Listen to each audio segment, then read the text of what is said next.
আপনি কি জানেন বাংলাদেশী জনপ্রিয় মডেল ও অভিনেত্রী নুসরাত ফারিয়ার ভিডিও ও ছবি বিভিন্ন পর্ন সাইটে ঘুরে বেড়াচ্ছে?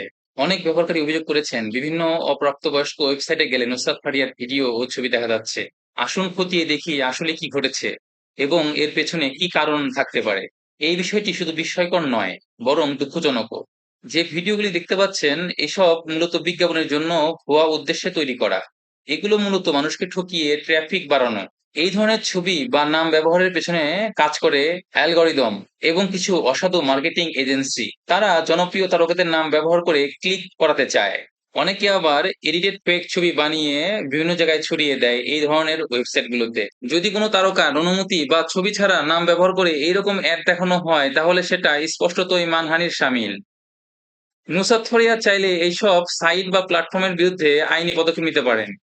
যে ভিডিওগুলো দেখতে পাচ্ছেন সেগুলো শুধুমাত্র ভিডিও নয়, তাও আবার জুয়া খেলার বিজ্ঞাপন।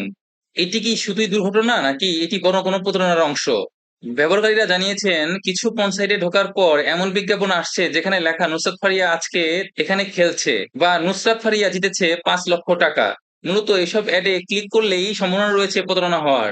এই ধরনের বিজ্ঞাপন বানানো হয় কোনো নামকরা তারকার ছবি বা নামকে ক্লিক বেইট বানিয়ে।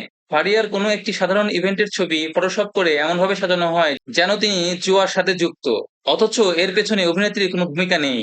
অনেকেই লোভে পড়ে এমন লিঙ্কে ক্লিক করেন এবং মোবাইল ও কার্ডের টাকা হারান। এই বিজ্ঞাপনগুলো মূলত মালওয়্যার, ফিশিং ও প্রতারণা ছড়ানোর মাধ্যম। এই ধরনের অ্যাডে কেউ কখনো ক্লিক করবেন না। দর্শক, এই বিষয়ে আপনার মতামত দিন এবং চ্যানেলটি সাবস্ক্রাইব করে রাখুন।